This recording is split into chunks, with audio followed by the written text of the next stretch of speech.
The Torah portion of Matot, I want to focus on the beginning. What happens when a man or woman make an oath or swear that something should happen? So the bottom line is, if you make an oath, right, if you're male, then you got to keep it. If you've created a certain reality with your words, what you said has to go. But then the plot thickens when we talk about women. With women, for some reason, the passage that the Bible deals with at the start of Matot almost feels like a Talmudic passage.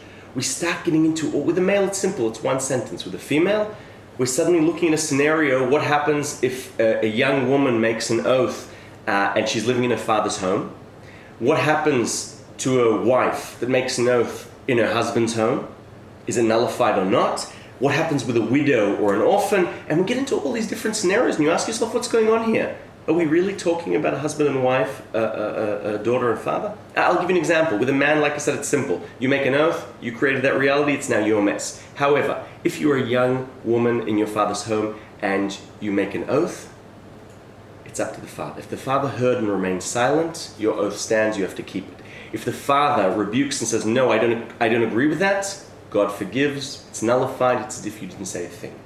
If you're a wife and you're in your husband's home and you make a certain oath and your husband remains silent, that's what's going to happen. You got to keep your oath. But if your husband decides, no, that's not going to happen, God forgives, no oath. What's going on here? Is that really what's going on? You know what? It raises another question. The natural corollary, when we move from male making oath to God and then the relationship between husband and wife and daughter and father, leads to the following question. What happens if I make an oath, be I male or female, and God listens and doesn't like it? Can God remain silent and accept my oath? Can God decide, no, not going to work, and nullify it? Is that possible? Can God's divine providence, in form of not accepting my oath, if it's not kosher or not in my best interest, can that nullify my free will? That is, I think, an additional layer in my Hasidic viewpoint of what's happening here. Sure, there is no doubt the passage here is halachic. It is what happens when we make a vow, when we make an oath. But I think there is a beautiful subtext here and a message to be learned, and I think it's the following. Replace in this passage, when you read it, instead of woman or young woman, bride or daughter, replace it with Knesset Israel, the people of Israel. The people of Israel are the metaphor for the people of Israel throughout the ages is God's bride or God's daughter. And I think that's what's happening here.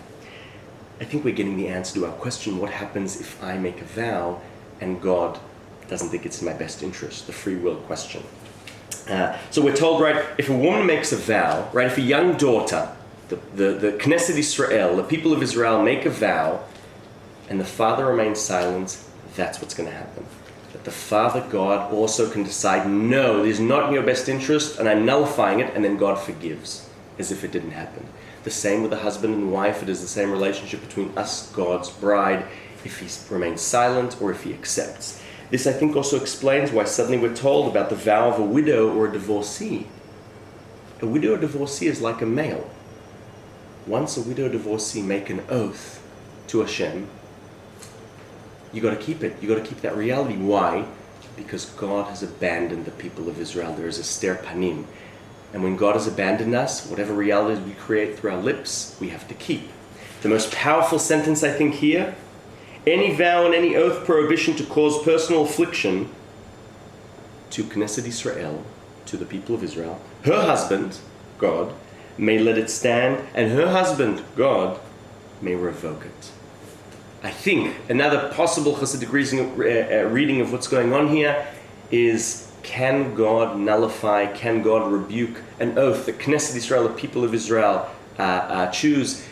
Can God's divine providence come in, sneak in, and push aside our free will when it's in our best interest, or perhaps not pay attention when there's ster panim because we've been misbehaving?